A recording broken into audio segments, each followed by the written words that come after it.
Hello दोस्तों, welcome to my YouTube channel और मेरा नाम है निशा। ठीक है, और हम इस सीरीज़ में प्रिपेयर कर रहे हैं किसी भी ऑल ओवर द इंडिया जो भी पीजीटी एग्ज़ाम्स होते हैं उसमें केमिस्ट्री सब्जेक्ट की प्रिपरेशन कर रहे हैं, कंप्लीट प्रिपरेशन जो होती है। ठीक है, तो अगर आप भी पीजीटी के लिए किसी एग्ज़ाम की तैयारी कर रहे हैं किसी भी स्कूल या उसके लिए, तो सब्सक्राइब कर लीजिएगा चैनल को प्लीज़।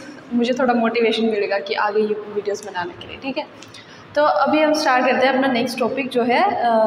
नेक्स्ट टॉपिक से पहले हम अपना पीछे वाला टॉपिक एक बार रिवाइज करते हैं, सिग्निफिकेंट फिगर्स वाला। ठीक है, तो यहाँ पे बताओ, ये जो मल्टीप्लिकेशन और डिवाइड में मैंने जो लिखा है पूरा कैलकुलेट करके मेरा आंसर इतना आ गया है। ठीक है, ये मैं आपको गिवन दे रही हूँ कि ये इतना आ गया है। ठीक है, तो लेकिन जब क्वेश्चन में आपको ये बोला जाए कि आपको रेलिवेंट सिग्निफिकेंट फिगर तक ही आंसर को रिकॉर्ड करना है, तो आप कहाँ तक रिकॉर्ड करोगे इसको। ठीक है, तो पहले जो रूल था वो क्या था, पहला रूल मल्टीप्लिकेशन और डिवाइड का एक ही रूल था, क्या था कि नंबर ऑफ़ सिग्निफिकेंट फिगर्स जिस डिजिट में सबसे कम हो वहीं तक हमें रिकॉर्ड करना है। ठीक है, ऐड और सब्ट्रैक्ट करते टाइम ये देखना है कि डेसिमल के बाद किसमें सबसे कम नंबर ऑफ़ डिजिट्स है। ठीक है, उसी वहीं तक आंसर को रिकॉर्ड करना है।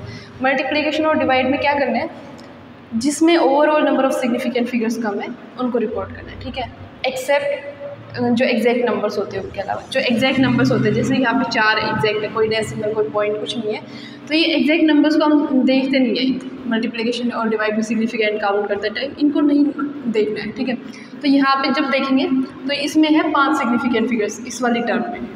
इधर देखेंगे तो यहाँ पे है 4। ठीक है, ये 0 क्यों नहीं है, क्योंकि इनसे पहले कोई भी राइट हैंड साइड में कोई भी नॉन जीरो डिजिट नहीं आएगी, तो ये सिग्निफिकेंट नहीं होगी। ठीक है, इधर देखेंगे तो ये 2 सिग्निफिकेंट फिगर्स है, तो ये 0 भी यहाँ, इधर कोई भी नॉन जीरो डिजिट नहीं है, तो ये भी सिग्निफिकेंट फिगर नहीं है, तो 2 होगी।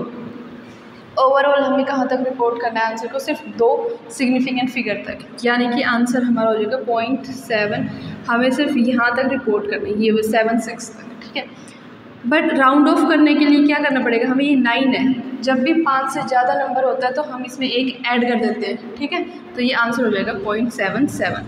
तो हमारा जो करेक्ट ऑप्शन होगा वो होगा जिसमें सिर्फ 0.77 दिया होगा आपको। ठीक है, सो ये एक रिविजन क्वेश्चन था। अब हम करेंगे कुछ लॉज जो होते हैं, law of chemical combinations. 4-5 laws है, बहुत सिंपल है, उनको एक बार जल्दी से रिवाइज करेंगे। ऐसा उनमें से क्वेश्चन नहीं पूछा जा सकता डायरेक्टली, तो थोड़ा बहुत घुमा के या फिर न्यूमेरिकल दे सकते हैं उससे। ठीक है, तो एक बार हम उन लॉज को पढ़ेंगे और उसके बाद उनके न्यूमेरिकल सॉल्व करेंगे एक, तो आपको समझ आ जाएगा। बाकी जो डिटेल्ड न्यूमेरिकल्स है वो ये थ्योरी खत्म होने के बाद आपको मिल जाएंगे। ओके, तो अभी हम पढ़ते हैं लॉ। सो पहला जो लॉ ऑफ केमिकल कॉम्बिनेशन है हमारा, मतलब जो भी कॉम्बिनेशन रिएक्शन होगी, फिजिकल हो या फिर केमिकल हो, वो किन लॉज को फॉलो करते हैं, लॉ ऑफ केमिकल कॉम्बिनेशंस। ठीक है, उनमें से पहला लॉ है हमारा लॉ ऑफ कंजर्वेशन ऑफ मास।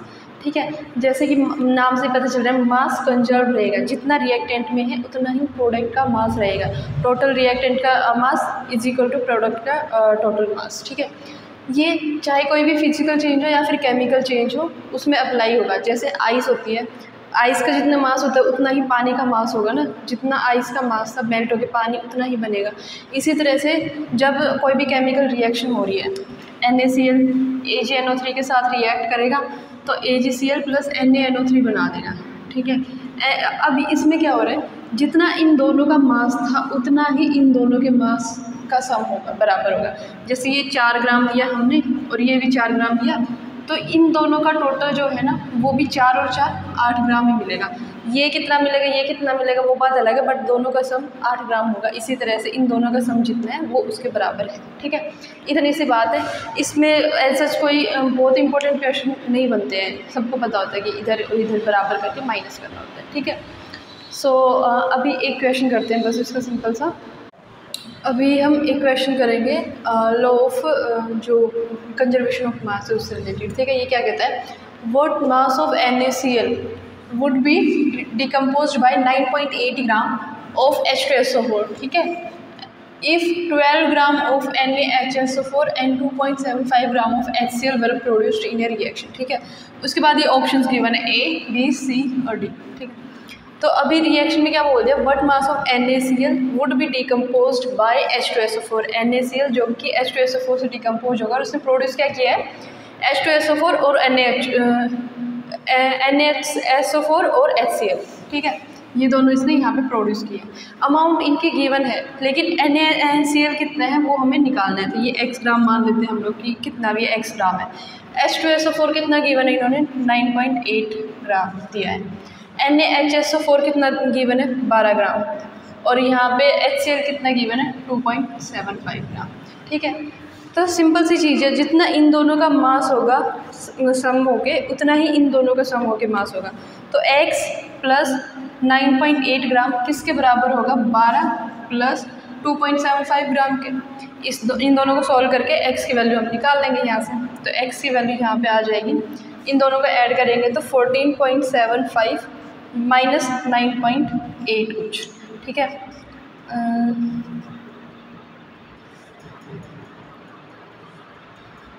ये हो जाएगा 4.95। ठीक है, 95 ग्राम। तो इसका ऑप्शन हो जाएगा सी। सिंपल है। सबसे सिंपल यही लो था कि जितना इधर रिएक्टेंट्स का मास होता है उतना ही प्रोडक्ट्स का मास होता है, ऐड करके उनको माइनस कर दो जो भी निकालना है। ठीक है, अब पढ़ते हैं नेक्स्ट वाला। तो ये वाला लॉ क्या कहता है, लॉ ऑफ कांस्टेंट कंपोजिशन या फिर law of definite proportion. Constant composition, composition constant रहेगी मतलब है। अभी ये है, इसका सिंपल सा अगर मतलब निकालें तो हर एक जो कंपाउंड है उसका एक यूनिक फार्मूला होगा, मतलब वही फार्मूला हर जगह मिलेगा हमें। जैसे सबसे सिंपल लेते हैं कि पानी, अगर हम पानी घर का पानी पिए या फिर बाहर का कहीं का भी रिवर का या फिर पहाड़ से कहीं का भी पानी लेके आए तो उसका कंपोजिशन सेम होता है, मतलब 2 हाइड्रोजन होंगी 1 ऑक्सीजन होगी। सिंपल सी बात है। इसके बाद में क्या होता है, एक और एग्जांपल अगर लें हम, जैसे CaCO3 को हीट करके हम CO2 बना सकते हैं। ठीक है, इसी तरह कार्बन और ऑक्सीजन जब मिलती है कंबशन होता है तो भी CO2 बनती है। NaCO3 को जब हीट करते हैं तब भी CO2 बनती है। ठीक है, अलग अलग तरीके से हमने बनाया है, लेकिन यहाँ पे जो कंपोजिशन है इसका मतलब कार्बन कितने हैं और ऑक्सीजन कितने हैं, कार्बन कितने ऑक्सीजन कितने हैं, 1 carbon 2 oxygen, 1 carbon 2 oxygen, 1 carbon 2 oxygen. तो ये कंपोजिशन जो है ये कांस्टेंट रहेगा। कहीं के भी CO2 कैसे भी बनाओगे आप 1 कार्बन 2 ऑक्सीजन ही मिलेंगे आपको। ठीक है, तो यही है लॉ ऑफ कांस्टेंट कंपोजिशन। ठीक है, अभी इसका एक न्यूमेरिकल करते हैं छोटा सा। क्या अभी आप ये सोच सकते हो इसमें एक लिमिटेशन क्या होगी इसकी, मतलब ये कहाँ पे लागू नहीं होगा। ठीक है, तो अगर मैं आइसोटॉप्स की बात करूँ तो क्या होगा, जैसे यहाँ पे कार्बन 14 जनरली कितना होता है, अगर मैं 13 कार्बन की बात करूँ यहाँ पे तो ये कार्बन 12 से अलग हो गया। तो यहाँ पे क्या हो गया कि इनका मास जो है अलग अलग आ जाएगा। लॉ ऑफ कांस्टेंट कंपोजिशन क्या बोल रहे हैं कि इसका जितना मास है और जितना ऑक्सीजन का मास है मतलब उनका रेशियो सिंपल रहेगा, या फिर वो कांस्टेंट मास में ही कंबाइन करेंगे एक दूसरे से। लेकिन यहाँ पे क्या हो सकता है, कभी तो कार्बन 13 और ऑक्सीजन के साथ आ सकता है ना, अगर वो आइसोटोप है, मतलब हालांकि बहुत रेयर है बट हो सकता है, इसलिए ये एक लिमिटेशन है इसकी थोड़ी सी। और दूसरी इसकी लिमिटेशन क्या है कि जब 2 मॉलिक्यूल्स बनते हैं तो हो सकता है उनका फॉर्मूला सेम हो और दोनों अलग अलग कंपाउंड्स बना लें। ये किस में होता है, जब हम आइसोमर्स पढ़ते हैं, ऑर्गेनिक केमिस्ट्री में जब हम आइसोमर्स पढ़ते हैं तो एल्डिहाइड और कीटोन्स दोनों का फॉर्मूला लगभग सेम ही होता है, बट एक हाइड्रोजन की पोजीशन की वजह से या फिर ऑक्सीजन कहाँ पे आप लगाओगे उसकी वजह से ये फॉर्मूला चेंज हो जाता है इनका, मतलब जो स्ट्रक्चर होता है वो चेंज हो जाता है। ठीक है, तो ये एक लिमिटेशन है। तो अभी है ये वाला क्वेश्चन मैंने पहले लिखा है आपके लिए कि 2.16 ग्राम ऑफ कॉपर मेटल में treated with nitric acid followed by ignition, मतलब O2 के साथ जब रिएक्शन करवाए तो gave 2.70 gram of copper oxide. ठीक है, in another experiment 1.15 gram of copper oxide upon reduction with H2 gave 0.92 gram of copper. ठीक है, अब हमें प्रूव करना है कि ये जो रिएक्शन हो रही है यहाँ पे कंप्लीट 2 रिएक्शन हो रही हैं, ये फॉलो करते हैं लॉ ऑफ कांस्टेंट कंपोजिशन या फिर डेफिनेट प्रोपोर्शन को। ठीक है, तो पीजीटी के एग्जाम्स में ऐसे क्वेश्चन नहीं आएगा, सीधी सी बात है। इनमें से कोई एक वैल्यू आपको गायब करके दे दी जाएगी कि उसकी वैल्यू कितनी होगी बताओ, तो उसको हम उसी तरीके से निकाल सकते हैं।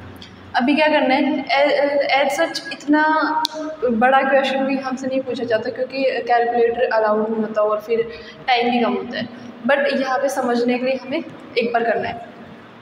इसमें क्या करना है, जब भी आपको ये वाले क्वेश्चन गिवन हो कांस्टेंट कंपोजिशन या फिर डेफिनेट प्रोपोर्शन वाले, उसमें एक आपको कोई भी कंपाउंड कॉमन मिलेगा, 2 रिएक्शन या 3 रिएक्शन गिवन होगी, उनमें से एक कंपाउंड कॉमन मिलेगा। जैसे कि यहाँ पे आपको कॉपर ऑक्साइड कॉमन मिल रहा होगा। पहली रिएक्शन अगर हम लिखते हैं तो पहली रिएक्शन है कॉपर प्लस नाइट्रिक एसिड के साथ इन्होंने रिएक्शन करवाई, तो इन्होंने बना दिया कॉपर ऑक्साइड प्लस कुछ बना होगा, हमें नहीं पता क्या बना था, गेव इतना कॉपर ऑक्साइड, ठीक है।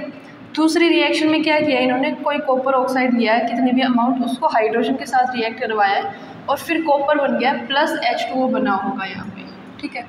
तो हमें यहाँ पे कॉपर ऑक्साइड कॉमन दिख रहा है, ये कॉपर ऑक्साइड, ठीक है।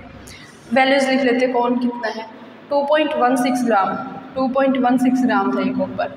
इसने रिएक्ट किया है HNO3 के साथ और कॉपर ऑक्साइड कितना दिया है 2.70 ग्राम, ठीक है। इसी तरह से दूसरे एक्सपेरिमेंट में 1.15 ग्राम ऑफ कॉपर ऑक्साइड लिया है और कॉपर कितना मिला है हमें 0.92, ठीक है। अब अगर मैं प्रूव कर दूं कि दोनों ही कॉपर ऑक्साइड्स में जितना परसेंटेज कॉपर का है इसमें उतना ही परसेंटेज कॉपर का इसमें है, ठीक है, तो प्रूव हो जाएगा मेरा लॉ ऑफ कॉम्बिनेशन, क्योंकि जितना परसेंटेज होगा उतना ही मास उनका बराबर होगा, उसी के प्रोपोर्शन। तो हमें क्या करना है, कॉपर का यहाँ पे जितना परसेंटेज है उतना ही कॉपर का यहाँ पे अगर परसेंटेज आ जाता है, या फिर दूसरा ऑप्शन क्या है कि ऑक्सीजन का जितना यहाँ पे परसेंटेज है उतना ही ऑक्सीजन का यहाँ पे आ जाए, तो हमारा लॉ ऑफ कंपोजिशन प्रूव हो जाएगा, ठीक है। तो अभी इसमें कैसे फाइंड आउट करेंगे कि कॉपर कितना है मेरा, इतना कॉपर गिवन था मुझे, ठीक है, और इतना टोटल इस कंपाउंड का मास है, तो परसेंटेज ऑफ कॉपर कितना हो जाएगा, जितना कॉपर है मेरे पास 2.16 ग्राम अपॉन 2.70 इंटू 100, ठीक है। ये क्या आ जाएगा, पहले वाली जो एक्सपेरिमेंट है उसमें कॉपर का परसेंटेज, ये दूसरा एक्सपेरिमेंट है, इसमें कॉपर कितना गिवन है 0.92 ग्राम और टोटल कॉपर ऑक्साइड कितना है 1.15 ग्राम इंटू 100, ठीक है। जब इसको अगर मैं कैलकुलेट करूं तो ये कितना आना चाहिए मेरा, कैलकुलेट करके अगर मैं देखूँगी इसको आप कैलकुलेट करके एक बार खुद से भी देखो, ठीक है।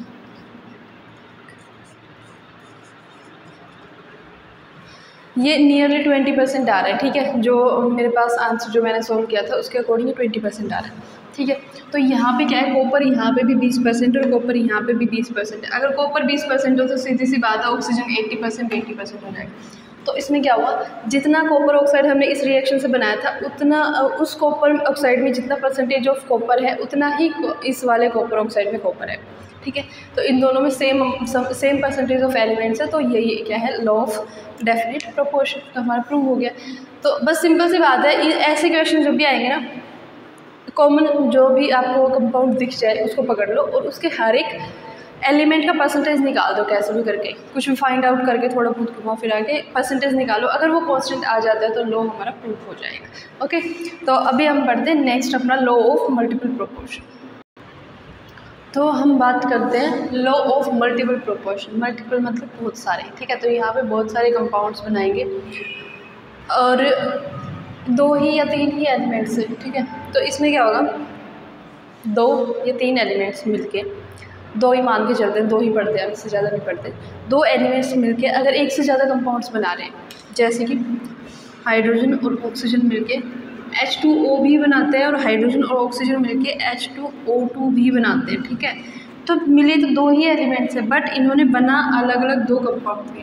तो जब भी ऐसा केस होगा कि 2 एलिमेंट्स मिलके अलग अलग कंपाउंड्स बनाएंगे, तो उनमें क्या होगा, अगर मैं एक एलिमेंट्स का मास फिक्स कर दूँ, एक एलिमेंट का मास फिक्स कर दूँ, जैसे अगर मैंने हाइड्रोजन का मास फिक्स कर दिया कि 1 ही ग्राम है, इसमें भी हाइड्रोजन 1 ही ग्राम और इसमें भी हाइड्रोजन 1 ही ग्राम अगर मैं ले लूँ, तो जो इन दोनों का ऑक्सीजन होगा उनके मास का जो रेशियो होगा वो सिंपल रेशियो होगा, ठीक है। अभी समझ में आएगा जब हम ये वाला एग्जाम्पल करते हैं नाइट्रोजन वाला। यहाँ पे क्या होता है, नाइट्रोजन और ऑक्सीजन 2 चीज़ें हैं, 2 एलिमेंट्स हैं, दोनों मिलके क्या बना रहे हैं, इतने सारे ऑक्साइड्स बना रहे हैं अलग अलग। सबको पता है कि बहुत सारे ऑक्साइड्स बनते हैं नाइट्रोजन के। तो इसमें क्या किया, नाइट्रोजन 2 है, ऑक्सीजन 1 है, फिर NO1 गया, N2O3, N2O5 और 4 N2O5 तक बना दिया इन्होंने। तो अगर मैं मान के चलती हूँ सबका एक एक मोल ही लिया है मैंने, 1 मोल, ठीक है। 1 मोल में मास कितना होता है, उनका मोलर मास के बराबर ही होगा। तो यहाँ पे नाइट्रोजन कितना है, 28 ग्राम्स मान के चलते हैं, ठीक है। यहाँ पे नाइट्रोजन 14 ग्राम हो गया, यहाँ पे नाइट्रोजन 28 ग्राम, क्योंकि 2 मोलक्यूल है। एक एटम जो नाइट्रोजन है उसका मास कितना होता है, 14 ग्राम। तो 2 N2 का कितना हो जाएगा, 28 ग्राम।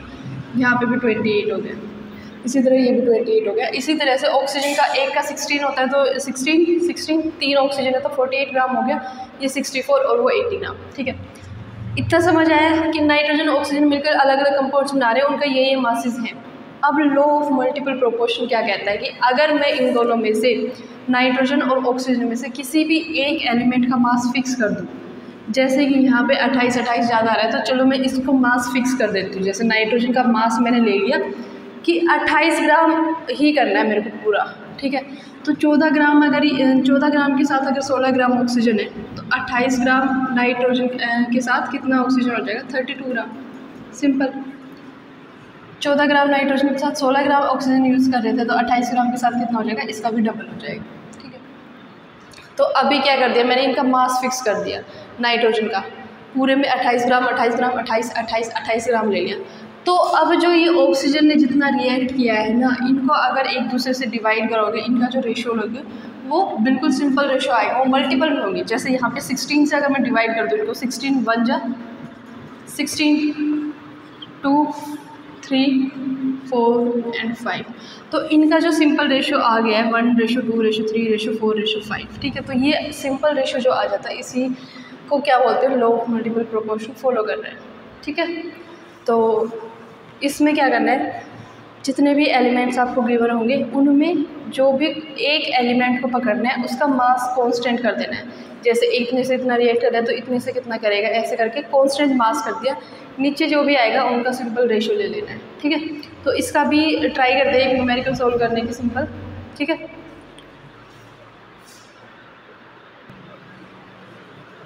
तो यहाँ पे एक क्वेश्चन लिखा है आपके सामने कि carbon is found to form 2 oxides which contain इतने परसेंटेज एंड इतना percentage of carbon respectively, prove law of multiple proportion, ठीक है।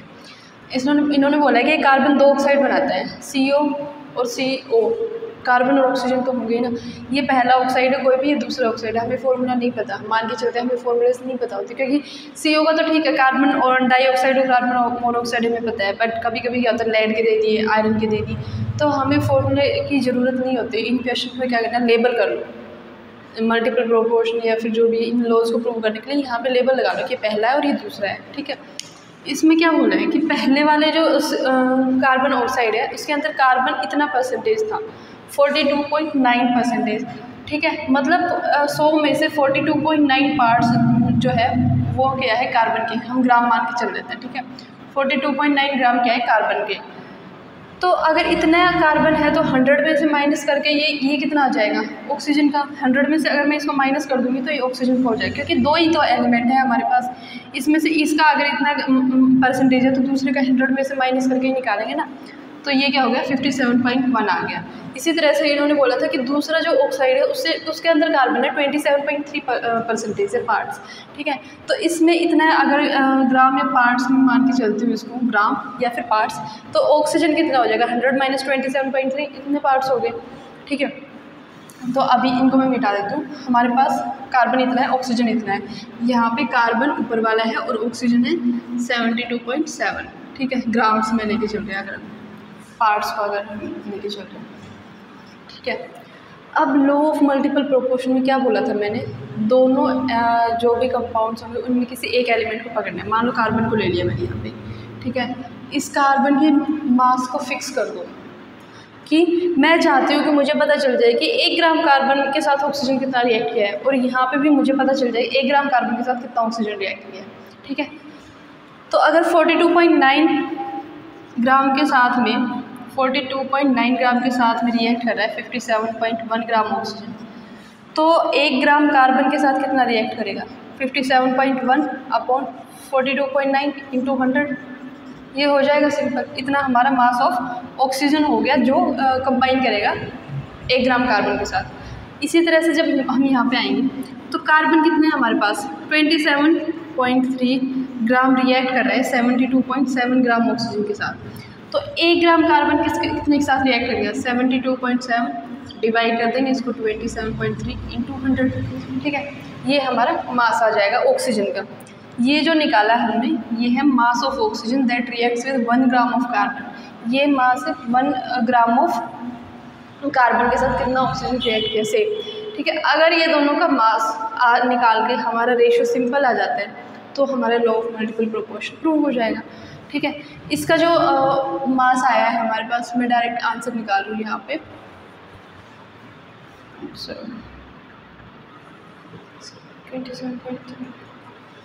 इन दोनों को मल्टीप्लाई अगर हम करते हैं तो इनका रेशो आ जाएगा 2:1, ठीक है। इन दोनों को मल्टीप्लाई और डिवाइड करके प्लीज़ देख लेना कि इसका आंसर कितना आएगा और इसका आंसर कितना आएगा। इन दोनों को जब डिवाइड करोगे तो 2:1 आंसर आएगा, ठीक है।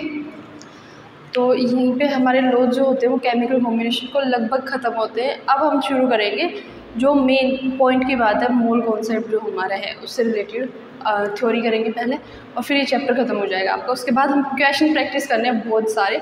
तो प्लीज़ ये जो सीरीज़ है इसको पूरा देखो। हो सकता है स्टार्टिंग में मैं मानती हूँ कि मैंने पहली बार ये अपना चैनल शुरू किया तो थोड़ी बहुत गलतियाँ हो सकती है बनाने में, एडिटिंग करने में, मुझे समझने में टाइम लग रहा है। तो प्लीज़ अभी जो है एक लॉ और बचता है लास्ट, बहुत ही सिंपल सा है, गेल-लुसाक्स लॉ ऑफ गैसियस वॉल्यूम। बस इसको ये पता होना चाहिए। कई बार क्या होता है स्टेटमेंट वाले क्वेश्चन दे देते हैं, जैसे कि 4 स्टेटमेंट होंगे, उनमें से एक सेलेक्ट करनी होती है आपको कि कौन सी करेक्ट है या फिर कौन सी इनकरेक्ट है। तो वहाँ पे आपको लॉज की स्टेटमेंट दे सकते हैं कि इस वाले लॉ में क्या होता है, इस वाले लॉ में क्या होता है। तो आपको बस ये पता होना चाहिए इस वाले लॉ में क्या होता है, ठीक है। तो ये है गेल-लुसाक्स लॉ ऑफ गैसियस वॉल्यूम, ठीक है। तो पहली बात तो यहीं पे गैसियस आ गया है वर्ड, तो मतलब यहाँ पे जो रिएक्टेंट हो गए वो सारी गैसेज हो गई, ठीक है। गैसेज आपस में रिएक्ट करेंगी, ठीक है। और वॉल्यूम भी आ गया लास्ट में, ठीक है। तो मतलब वॉल्यूम से कुछ रिलेटेड है, सिंपल याद रहेगा। गैस रिएक्ट करेंगी, सारे रिएक्टेंट गैसेज होंगे और उनके वॉल्यूम से कुछ रिलेशन होगा, ठीक है। तो इसने बोला है कि जब भी गैसेज आपस में रिएक्ट करेंगी, 2 गैसेज या 3 गैसेज जो भी है रिएक्ट करेंगी, अगर उन दोनों का कंडीशन सेम है, सेम प्रेशर सेम टेम्परेचर है, तो उनका जो जितने वॉल्यूम रिएक्ट करेंगे ना एक दूसरे से, उन दोनों का रेशियो जो है वो सिंपल रेशियो होगा, 1:2, 1:4, 4:5, मतलब डेसिमल प्लेसेस नहीं आएगा उनका, ठीक है। तो ये सिंपल रेशियो में आएगा। अब कैसे करते हैं इसको देखो, बैलेंस करनी पड़ेगी रिएक्शन, ठीक है। H2O था तो इस वाले को क्या कर सकते हैं लोग, यहाँ पे ये बैलेंस होगी, ठीक है। अब क्या होता है कि इसने बोला है ये जो बताएगा, अभी जो भी लॉ बताएगा इसको एवोगैड्रो ने प्रूव किया था। जो हमारी इक्वेशन आती है ideal gas equation PV = nRT, वहाँ से क्या प्रूव होता है कि अगर सेम प्रेशर और टेम्परेचर है तो नंबर ऑफ मोल्स अगर सेम है तो वॉल्यूम भी उसी रेशियो में सेम रहेगा 2 गैसेस का, ठीक है। तो इसी तरह इसने क्या बोला था कि अगर सेम प्रेशर और टेम्परेचर है तो 2 गैसेस जब आपस में रिएक्ट करेंगे तो उनका जो भी वॉल्यूम होगा ना उनका रेशियो सिंपल होगा। तो यहाँ पे 2 है, 1 मोल ये hydrogen, 2 volume of hydrogen react किया है, यहाँ पे 2 वॉल्यूम ऑफ हाइड्रोजन है, यहाँ पे 1 है ऑक्सीजन, तो 1 वॉल्यूम ऑफ ऑक्सीजन है, ठीक है। तो ये 2:1 जो है ये सिंपल रेशियो है। इसी तरह से इसको अगर मैं बैलेंस कर दूँगी तो ये आ जाएगा, ये 1 वॉल्यूम ऑफ नाइट्रोजन है और ये 3 वॉल्यूम ऑफ हाइड्रोजन है, 3 वॉल्यूम ऑफ हाइड्रोजन, ठीक है। तो इनका रेशियो भी क्या है 1:3, जो कि सिंपल है, कुछ नहीं करना है इसमें। रिएक्शन को बैलेंस करो और आगे जो भी वैल्यूज होती है उनके अकॉर्डिंग उतना ही वॉल्यूम उस रेशियो में जाता है, प्रोपोर्शन में जाता है। तो क्या हो गया ये उसी सिंपल रेशियो में आ जाएगा। ये सिंपल सा है, मतलब स्टेटमेंट वाला क्वेश्चन आएगा, ज़्यादा कुछ होगा नहीं इसमें, ठीक है। तो लॉज खत्म होता है यहाँ पे हमारे। यहाँ पे करने वाले हैं डाल्टन्स एटॉमिक थ्योरी, ठीक है।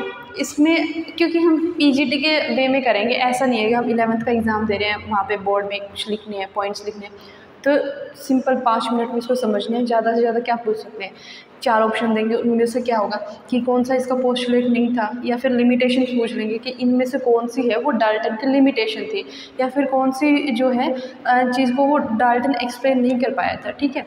तो अभी इसको देखते हैं। पहली जो चीज़ इसने बोली थी वो बोली थी एटम्स आर इनडिविजिबल, ठीक है। एटम जो होता है एक लास्ट पॉइंट आता है जिसमें उसके बाद हम इसको डिवाइड नहीं कर पाएंगे, ठीक है। उसके बाद बोला है कि सेम एलिमेंट है उसके सेम एटम्स होंगे, उनकी सेम प्रॉपर्टीज़। जैसे कि अगर मैंने सोडियम का एटम लिया है, सोडियम का एलिमेंट लिया है, तो उस सोडियम का अगर मैंने एक ग्लास में पूरा सोडियम भर रखा है ना, तो उसमें क्या होगा, हर एक एटम का सेम रेडियस होगा, सेम मास होगा, सेम कलर होगा, सेम केमिकल प्रॉपर्टीज। ठीक है, सिंपल सी बात है, सबको पता है भाई एक टाइप ऑफ एलिमेंट है, उसके हर एक एटम का सेम प्रॉपर्टीज़ होंगी सब कुछ। इसी तरह डिफरेंट एलिमेंट्स होंगे, डिफरेंट प्रॉपर्टीज़ होंगी। ठीक है, उसके बाद है atoms combine to give molecules. सीधी सी बात है, जब नाइट्रोजन प्लस नाइट्रोजन मिलते हैं तो क्या बन जाता है, N2 बन जाता है। जैसे H2 + Cl मिलके क्या बना देते हैं, HCl। तो ये क्या करेंगे, एक एलिमेंट है हाइड्रोजन, एक एलिमेंट है क्लोराइड, तो दोनों मिलके क्या बना रहे हैं, मॉलिक्यूल बना रहे हैं। ये डाल्टन के जो पोस्टुलेट्स है ना, ये बहुत सिंपल से है। अगर तुम लोग उस टाइम पे होते ना, तो तुम भी इसको डिस्कवर कर देते, बट ऐसा नहीं है। अभी तुम्हें लग रहा है कि बहुत सिंपल चीज़ है, क्योंकि उस टाइम पे ये बहुत स्टार्टिंग की बात है, तब हमें कुछ भी नहीं पता था, किसी भी चीज़ का कोई आइडिया नहीं था, तब उन्होंने ये सीखा था। ठीक है, तो अभी तो बहुत ईजी लग रहा होगा सब। Atoms combine to give molecules. ठीक है, डिफरेंट रेशियो में कंबाइन कर सकता है। अब जब भी कंबाइन करेगा, जैसे कि इन पोस्टुलेट से ही क्या निकले थे, हमने जो 4 लॉ पढ़े थे ना, वो इन्हीं पोस्टुलेट से हम एक्सप्लेन कर सकते हैं। कैसे, जब एटम कंबाइन करेंगे तो वो क्या करेंगे, एक फिक्स रेशियो में करेंगे। मतलब यही कि अगर 2 H और Cl कंबाइन करके HCl बना रहे हैं, तो उसमें एक H और एक ही Cl होगा। यही क्या था, लॉ ऑफ कांस्टेंट कंपोजिशन, कि हर एक जगह पे कंपोजिशन सेम होगा, यही तो था। तो इसी से क्या हो रहा है कि एटम्स कंबाइन कर रहे हैं, डिफरेंट रेशियो करेंगे डिफरेंट कंपाउंड्स के लिए। ठीक है, और इन्हीं को क्या बोलेंगे, सिंपल रेशियो में करेंगे तो कांस्टेंट कंपोजिशन का लॉ।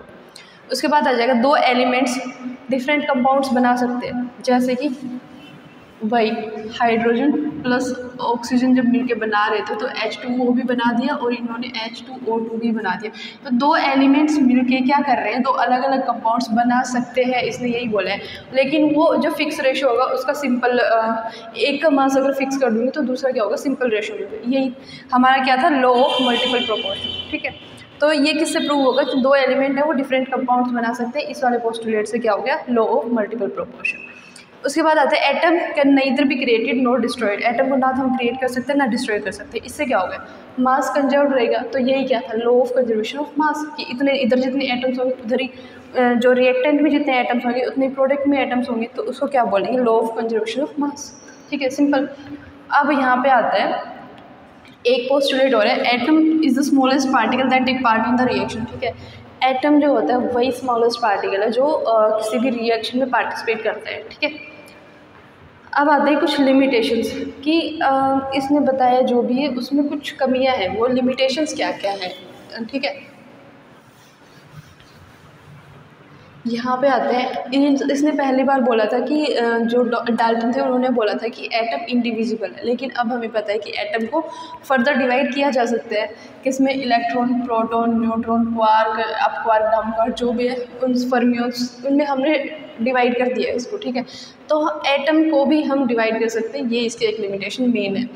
उसके बाद में इन्होंने ये नहीं बताया कि जो डिफरेंट एलिमेंट्स हैं वो कंबाइन क्यों करते हैं, उनके बीच में कैसा कौन सा फोर्स ऑफ अट्रैक्शन है, या फिर क्यों कंबाइन करते हैं, इस बात का उन्होंने कोई एक्सप्लेनेशन नहीं दिया था।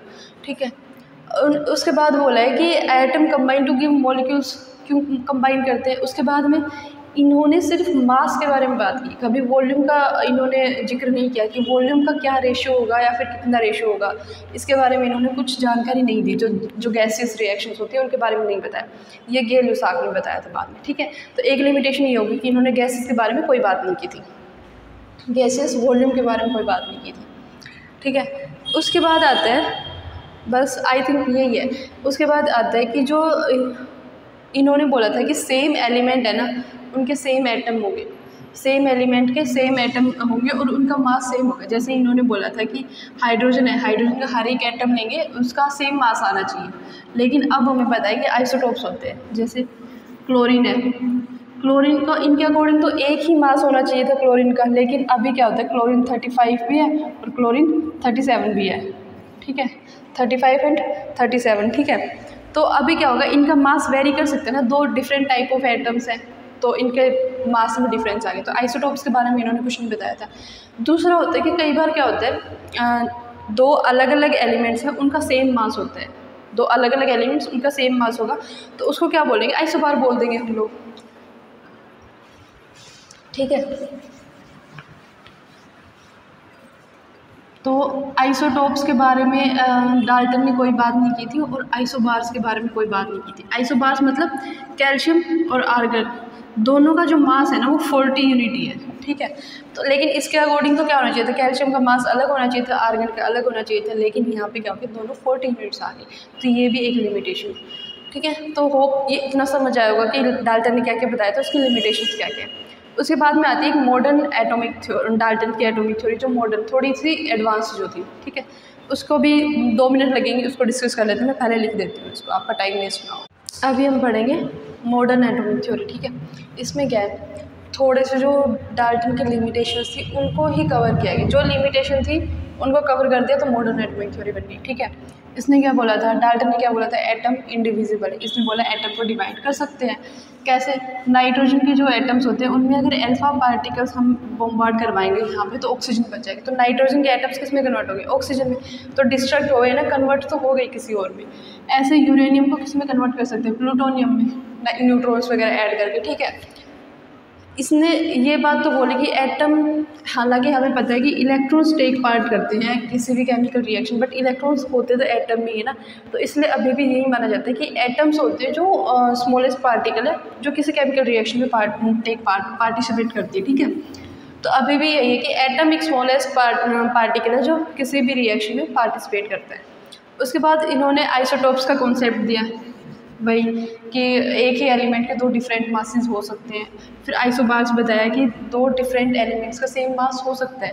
इसी तरह से फिर इसने बोला कि जब एलिमेंट्स कंबाइन करते हैं तो ज़रूरी नहीं है कि उनका जो रेशो हो वो सिंपल रेशो ही हो, हालांकि वो इंटीग्रल होंगे। जैसे यहाँ पे जितने नंबर ऑफ एटम्स होंगे वो इंटीग्रल फॉर्म में होंगे, बट ज़रूरी नहीं है कि इनका रेशो जो है वो सिंपल रेशो है।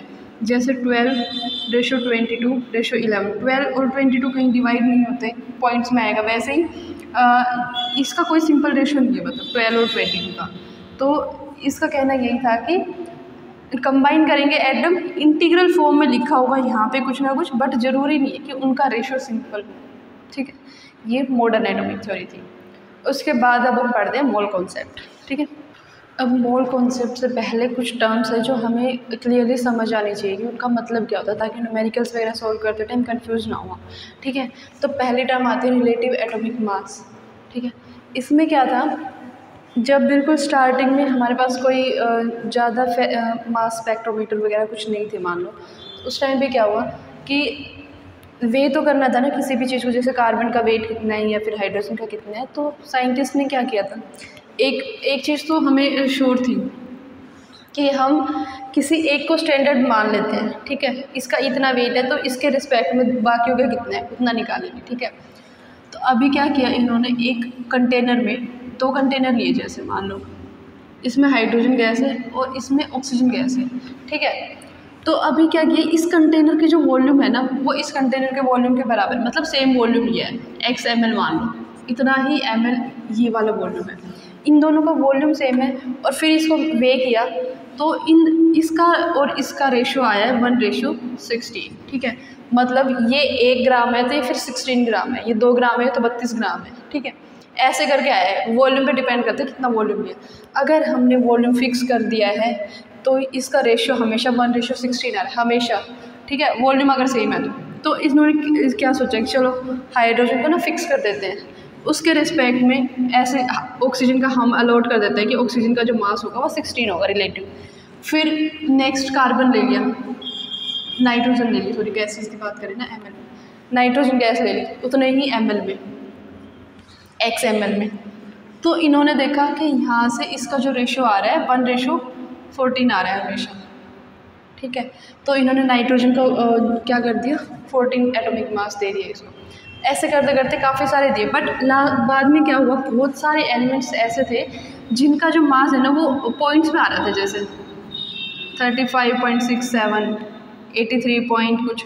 तो इन कंप्लीट जो मल्टीपल है ना इंटीग्रल वो नहीं आ रहा था हाइड्रोजन से जब हम कंपेयर कर रहे थे, ठीक है। तो बहुत सारे डेसिमल पॉइंट्स आ रहे थे, इंटीग्रल वैल्यू नहीं आ रही थी। तो इसलिए क्या किया, हाइड्रोजन को हटाया कि यहाँ पे यूज़ किया गया कार्बन का मास, ठीक है। कार्बन का इतना वॉल्यूम अगर हमने पैक करके लिया है तो लिक्विड नाइट्रोजन या फिर जो भी नाइट्रोजन है ऑक्सीजन, फ्लोरीन, जो भी गैसेज है, सोडियम, उनको जब कंपेयर किया गया तो उनके मासेस जो थे वो एक इंटीग्रल वैल्यू आ रही थी, डेसिमल के बहुत कम वैल्यू आ रही थी बट इतना नहीं था जितना हाइड्रोजन में आ रही थी, ठीक है। तो इसलिए हमने कार्बन को एक रेफरेंस माना, ठीक है। अब इतना समझ आ गया होगा कि कार्बन को रेफरेंस क्यों मानते हैं हम लोग, हाइड्रोजन को नहीं माना और किसी एलिमेंट को नहीं माना, क्योंकि कार्बन से जब हम कंपेयर करते हैं तो इंटीग्रल वैल्यू ज़्यादा आती है, ठीक है। ओके, तो यहाँ पे जब हमने कार्बन से कंपेयर किया है तो ये जो वैल्यूज़ निकल के आई हैं आज जो हम पढ़ते हैं, जैसे ऑक्सीजन का 16 है, नाइट्रोजन का 14 है, फ्लोरीन का आई थिंक 19 कुछ होता है, तो वो है, तो वो निकल के आते हैं। तो ये जो बाकी गैसेज हैं इनका जब हमने कंपेयर किया है किसी से, रिलेटिव है, तो इसलिए इस मास को क्या बोलते हैं, रिलेटिव एटॉमिक मास, ठीक है। इसको रिलेटिव एटॉमिक मास कितना हो गया, जब कार्बन 12 से कंपेयर करके जो हमने मास निकाला है उसको क्या बोलेंगे, रिलेटिव एटॉमिक मास, ठीक है। तो कार्बन 12 आइसोटोप जो है, ठीक है, इसमें भी क्या हुआ था लास्ट में कि 12 कार्बन से ही क्यों करते हैं हम लोग, 13 भी तो होता है ना आइसोटोप इसका, उससे क्यों नहीं करते, क्योंकि शुरू में जब वही सेम फैक्टर है, जिससे 13 से करेंगे तो वही फ्रैक्शन में ज़्यादा आती है, इसलिए एक पॉइंट तो ये कि 12 कार्बन से करते हैं, ठीक है।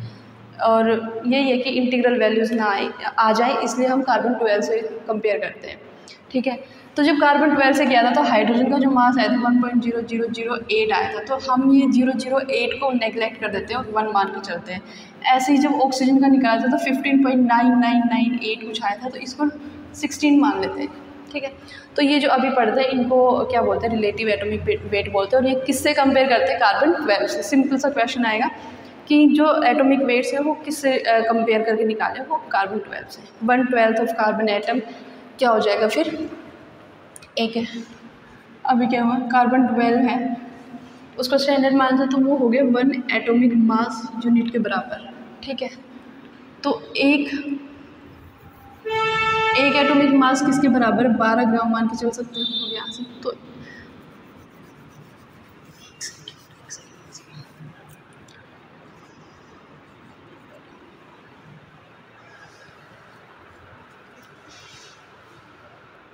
अभी क्या होता है, जैसे कार्बन के अलग अलग आइसोटोप्स हैं, वैसे नियोन के होते हैं, क्लोरीन के होते हैं, हाइड्रोजन के होते हैं, ठीक है। तो इनका अबंडेंस अलग अलग होती है। जैसे अबंडेंस मतलब हो सकता है कि जैसे जो भी और जहाँ से भी नेचुरल हमें मिलता है, कुछ एलिमेंट्स होते हैं 90% ये आइसोटोप मिल गया, 10% ये मिल गया। इसी तरह नियोन में ये परसेंटेज होती है। ये क्वेश्चन में आपको गिवन होगी, तो जब भी आपको ये गिवन हो कि ये अबंडेंस है, अबंडेंस, ठीक है, कि ये आइसोटोप की इतनी अबंडेंस है, ये आइसोटोप की इतनी अबंडेंस है, ये इसकी इतनी है, तो इसका एटॉमिक मास फाइंड आउट करो। बहुत बार क्वेश्चन पूछते हैं ये वाला, ठीक है। तो इसमें क्या करना होता है, सिंपल, ये वाला जो पोर्शन गिवन है, जो भी आइसोटोप गिवन है, उससे इसको क्या करना है, मल्टीप्लाई 21 × 22। अबंडेंस को कितना मास है उस एलिमेंट का, उससे मल्टीप्लाई करना है, ठीक है। ये जो भी आ जाएगा उसको ऐड कर देना है आपको, वही उसका एटॉमिक मास होगा, ठीक है। अगर ये परसेंटेज अबंडेंस में गिवन है तो 100 से डिवाइड करना है। समझ आया, फिर से समझाऊँ मैं एक बार।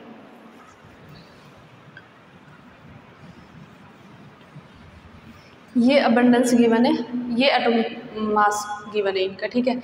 तो इसका अगर मेरे को नियोन का चाहिए कि नियोन का एटॉमिक मास क्या लेंगे जनरली, तो उसमें क्या करना है, हर एक आइसोटोप का अबंडेंस लेना है, उसके मास से मल्टीप्लाई करना है, 20 है, प्लस इस वाले को लेना है 0.0027, इसको मल्टीप्लाई करना है 21 से, प्लस 0.0922 लेना है, इसको मल्टीप्लाई करना है 22 से, ठीक है। अगर ये पहले ही आपको सिर्फ अबंडेंस में गिवन है तो 100 से डिवाइड नहीं करना है। अगर यहाँ पे परसेंटेज ऑफ अबंडेंस दिया होता है, जैसे 90.51% परसेंटेज गिवन होता है, तो आपको 100 से डिवाइड करना था, बस, ठीक है। तो ऐसे जो मास निकालोगे वो क्या होगा, इसका एटॉमिक मास आएगा, रिलेटिव एटॉमिक मास, ठीक है। इसी तरह से एक क्वेश्चन सॉल्व करते हैं, वो पहले किसी एग्ज़ाम में भी शायद आया है, क्वेश्चन पूछे हुए, ठीक है। जो ये क्वेश्चन हम ट्राई करने वाले हैं वो है कि क्लोरीन जो होती है, नेचुरल क्लोरीन, वो मिक्सचर होता है, इसकी 35 आइसोटोप और 37 आइसोटोप है। जैसे कि क्लोरीन 35 और क्लोरीन 37 का क्या होता है, ये मिक्सचर होता है, ठीक है।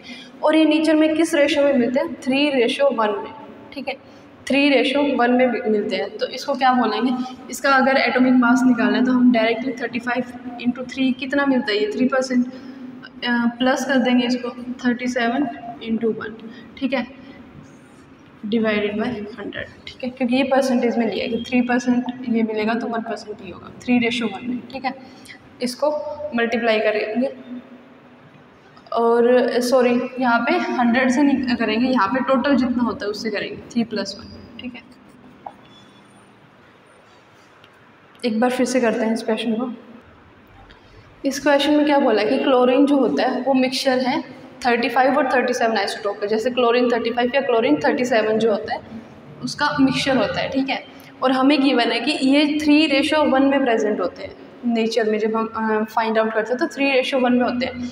तो इसका एटॉमिक मास कितना हो जाएगा, ठीक है, अगर हम इसका रिलेटिव एटॉमिक मास निकालें क्लोरीन का तो वो कितना होगा, ये क्वेश्चन है, ठीक है। अभी ध्यान से देखना, अगर मुझे यहाँ पे परसेंटेज गिवन होती डायरेक्ट कि 70% ये होता है और 30% ये होता है, तो मैं डायरेक्ट इसको इससे मल्टीप्लाई करती, इसको इससे मल्टीप्लाई करती और 100 से डिवाइड कर देती। यहाँ पे क्या गिवन है, रेशो गिवन है 3:1। तो अगर 3 पार्ट ये है, 1 पार्ट ये है, तो टोटल कितना हो गया, 4 पार्ट हो गया, ठीक है।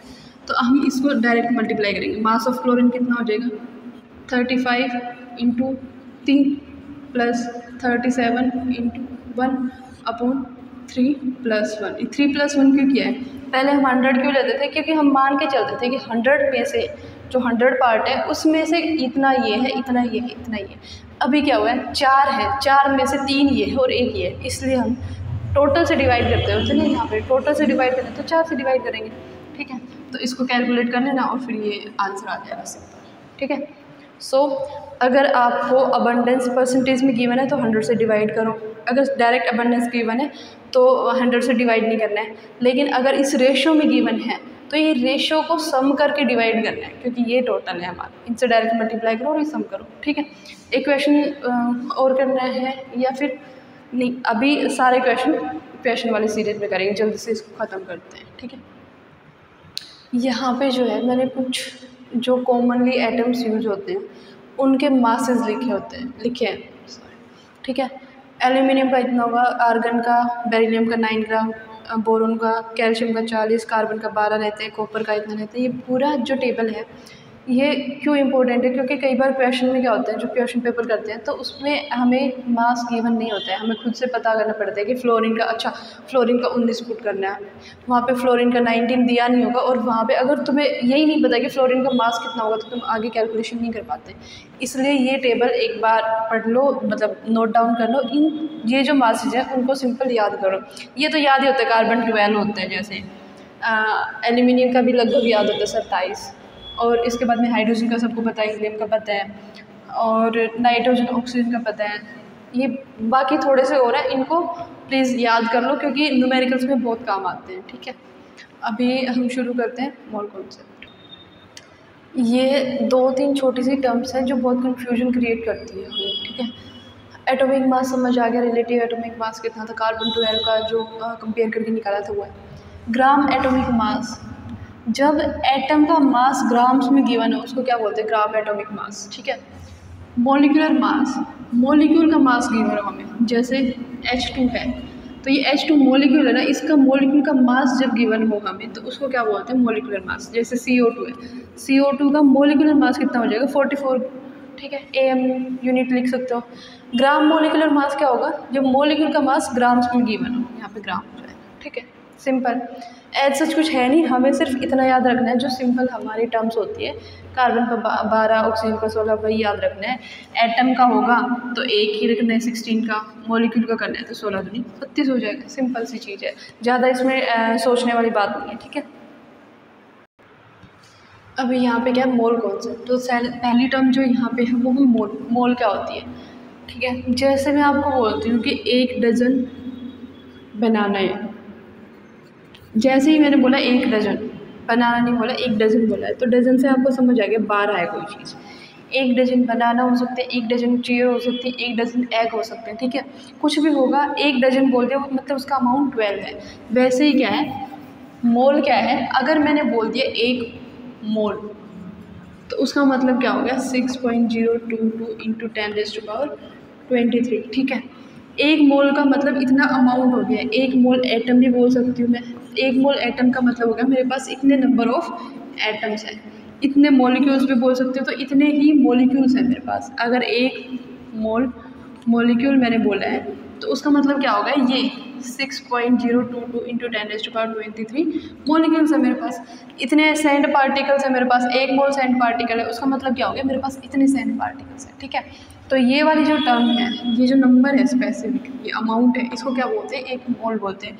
और इसको डिनोट किससे करते हैं, Na, ठीक है, एवोगैड्रो नंबर से। इसी को क्या बोलते हैं, एवोगैड्रो नंबर। एक मोल में इतना अमाउंट होता है, इसको Na से रिप्रेजेंट करते हैं, इसी को एवोगैड्रो नंबर बोलते हैं, ठीक है। अब आते हैं अगली बात पे। ये जो है एक मोल,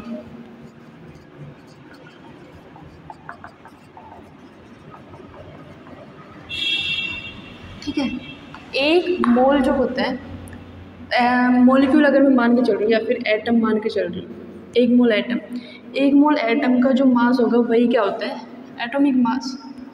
तो अगर मुझे कहीं पे गिवन है कि इतने एटॉम, ये एटॉमिक मास में कितने नंबर ऑफ मोल्स होंगे, तो वो एक ही मोल होगा, ठीक है, उसमें नंबर ऑफ एटम्स इतने हो जाएंगे। इसी तरह एक मोल का मॉलिक्यूल अगर मुझे गिवन है तो उसका मास मुझे खुद से पता होना चाहिए कि एक मोल मॉलिक्यूल का मास कितना होता है, मोलर मास, ठीक है। दूसरी बात, एक मोल मॉलिक्यूल किसी भी गैस के जब STP पर लेते हैं हम लोग, तो उसका वॉल्यूम कितना होगा, 22,400 ml। कोई भी गैस हो, फ़र्क नहीं पड़ता, STP पर होनी चाहिए, उसके जो एक मोल होनी चाहिए। एक मोल कोई भी गैस STP पर कितनी होगी, 22,400 ml होगी। अब STP कितना होता है, स्टैंडर्ड टेम्परेचर एंड प्रेशर। तो प्रेशर तो सीधी सी बात है 1 बार हो जाएगा, ठीक है। टेम्परेचर कितना हो जाएगा यहाँ पे 0 डिग्री सेल्सियस या फिर 273 केल्विन बोल सकते हैं, ठीक है। ये कंडीशंस हैं STP की, भूलना मत, कई बार पुट करनी पड़ जाती है। प्रेशर एक बार और टेम्परेचर 0 डिग्री सेल्सियस या 273 केल्विन, तो ये हो गया STP। अब एक बार फिर से वाइंड अप करते हैं। बस यही छोटी सी चीज़ है, बाकी सब तो आपको खेलना है। जैसे आप मार्केट में जाते हो सब्जी वगैरह लेने, तो 1 किलो सब्जी इतने रुपए की है, तो 250 ग्राम कितने की हो जाएगी, ये सब कैलकुलेट करना है। वैसे ही मॉलिक्यूल्स को कैलकुलेट करना है या फिर इनके मास वगैरह को कैलकुलेट करना है। इसमें क्या है, एक मोल अमाउंट में अगर एटम्स है तो उसका जो मास होगा वो एटॉमिक मास के बराबर होगा। एक मोल मॉलिक्यूल्स है तो उसका जो मास है वो मॉलिक्यूलर मास के बराबर होगा, ठीक है। एटॉमिक और मॉलिक्यूलर में यही डिफरेंस है। एक मोल सब्सटेंस है, उसमें इतने ही एटम या मॉलिक्यूल्स होंगे। एक मोल जो सब्सटेंस है, गैस है, एक मोल गैस, कोई भी गैस एक मोल STP पे है तो उसका वॉल्यूम इतना होगा हमेशा। STP की कंडीशंस क्या है, प्रेशर एक बार 0 डिग्री सेल्सियस 273 केल्विन, ठीक है। तो ये है एक छोटा सा मोल का कॉन्सेप्ट, आगे समझ में। अभी यहीं से जैसे हम STP पे बात कर रहे थे, तो यहीं से एक काम और कर लेते हैं कि एवोगैड्रो ने क्या बोला था कि अगर मैंने 2 गैसेस लिए हैं यहाँ पे, कोई भी हाइड्रोजन मान के चल रहे थे और फिर वही ऑक्सीजन, ठीक है। अगर ये 2 गैसेस हैं, इनका अगर वॉल्यूम सेम है, सेम वॉल्यूम है, इसका जो V1 वॉल्यूम है वही वॉल्यूम इसका है। वॉल्यूम जो है V वॉल्यूम ही लिया है, VML ही लिया है हमने यहाँ पे। STP कंडीशंस पे कंडीशंस ध्यान रखना है। STP पे अगर 2 गैसेस का वॉल्यूम सेम है तो उसके अंदर नंबर ऑफ मोल्स भी सेम होंगे, समझ आए। STP कंडीशंस पे अगर वॉल्यूम सेम है, या मैं बोल सकती हूँ दोनों का कांस्टेंट वॉल्यूम है, तो वहाँ पे number of moles of gas 1 बराबर होंगे और number of moles of gas 2, ठीक है। नंबर ऑफ मोल्स अगर बराबर हो गए तो उसमें एटम्स जितने होंगे उसके अकॉर्डिंग आपको निकालना पड़ेगा। यहाँ पे अभी इतना याद रखो, number of moles of gas 1 बराबर हो जाएंगे number of moles of gas 2, ठीक है। इसके हिसाब से आप क्या निकाल सकते हो कि कितने एटम्स होंगे उसमें, ठीक है। जैसे अगर एक गैस हाइड्रोजन है, एक ऑक्सीजन है, तो इसके जितने एटम्स होंगे उतने इसे एटम होंगे, क्योंकि दोनों के 2-2 एटम्स हैं यहाँ पे। लेकिन अगर मैंने गलती से यहाँ पे ले लिया O3, ठीक है, तो यहाँ पे number of moles of hydrogen के जो नंबर ऑफ मोल्स है N से डिनोट करते हो, ये बराबर होंगे number of moles of O3। Number of moles बराबर होंगे, लेकिन अगर मैंने बात की एटम्स, तो यहाँ पे कितने एटम्स होंगे, 1 मोल से 2 एटम मिल रहे हैं, 1 मोल से यहाँ पे 3 एटम मिल रहे हैं, इसलिए नंबर ऑफ एटम्स बराबर नहीं होंगे। हमेशा याद रखना ये वाली कंडीशन जो है एसटीपी पे, अगर वॉल्यूम सेम है तो नंबर ऑफ मोल सेम होंगे, एटम्स डिफरेंट हो सकते हैं, ठीक है। मॉलिक्यूल्स भी सेम होंगे क्योंकि मॉलिक्यूल से तो नंबर ऑफ मोल्स बनता ही है, ठीक है। तो एटम्स डिफरेंट हो सकते हैं, यही एक बात बतानी थी। और इस पर क्या, हाँ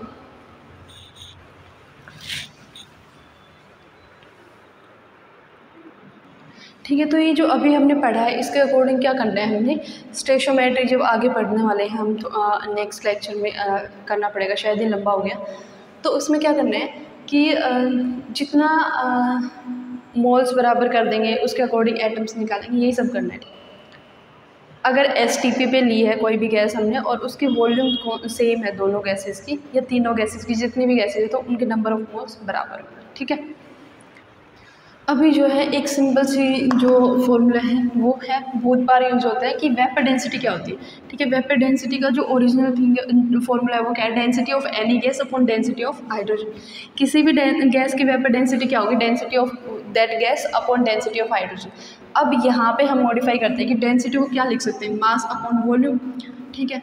mass of gas 1 upon volume of gas 1। इसी तरह से mass of hydrogen, molar mass of hydrogen upon volume of hydrogen. अब अगर हम ये कह देते हैं कि इन दोनों का वॉल्यूम सेम है तो क्या होगा, यहाँ पे अगर एक ही मोल लिया है हमने तो वॉल्यूम से वॉल्यूम कैंसिल हो जाएगा क्योंकि एसटीपी पे वॉल्यूम कांस्टेंट था दोनों का। तो वॉल्यूम से वॉल्यूम कैंसिल होने के बाद में क्या बचेगा, mass of molar mass of gas 1 upon molar mass of hydrogen, ठीक है। तो मोलर मास अपॉन हाइड्रोजन का मोलर मास कितना होता है, 2। तो हमारे पास क्या आ गया, vapour density is equal to molar mass divided by 2, ठीक है। ये काम का फॉर्मूला है, इसको याद रख लेना, ठीक है। Vapour density is equal to molar mass by 2। इतना सब करने की ज़रूरत नहीं है, बस ये ध्यान रखना density of gas upon density of hydrogen, ठीक है। डेंसिटी ही लेते हैं हाइड्रोजन के रिस्पेक्ट में किसी भी गैस की, और इसका फॉर्मूला क्या होगा, vapour density is equal to molar mass by 2। और इसी से हम ड्राइव करते हैं लास्ट में कि एसटीपी पे जो वॉल्यूम है किसी भी गैस का 1 मोल का कितना हो जाएगा, 22,400 ml, जो अभी पढ़ा था, ठीक है। एसटीपी पे किसी भी गैस का अगर 1 मोल है तो उसका वॉल्यूम इतना होगा, 1 मोल का ध्यान रखना, 1 मोल का इतना वॉल्यूम होगा, ठीक है। ये कैसे निकाला था, ये मोलिकुलर मास को इधर 2 से मल्टीप्लाई करके ये सब करके निकालता है, इतना ध्यान रखने की ज़रूरत है, ठीक है। वेपर डेंसिटी का फॉर्मूला होता है मोलर मास बाई 2। एसटीपी पे अगर कोई भी गैस है तो उसका 1 मोल कितने ml के बराबर होगा, 22,400 ml के बराबर, ठीक है। तो इतनी सी चीज़ें ये सब ध्यान रखना। इसके न्यूमेरिकल्स बहुत इंपॉर्टेंट है जो हम करेंगे अभी, एक लेक्चर और होगा इसका, उसके बाद हम इसके न्यूमेरिकल्स ही करेंगे, वहीं से आपको पूरा समझ आएगा कि हो क्या रहा है, ठीक है। तो जब तक न्यूमेरिकल्स नहीं करते, ठीक है, आपको थोड़ा बहुत अगर समझ नहीं आया तो भी चलेगा, जब न्यूमेरिकल सॉल्व करेंगे तो अच्छे से आएगा, ठीक है। तो आज के लिए बस इतना ही, मिलते हैं अगले लेक्चर में।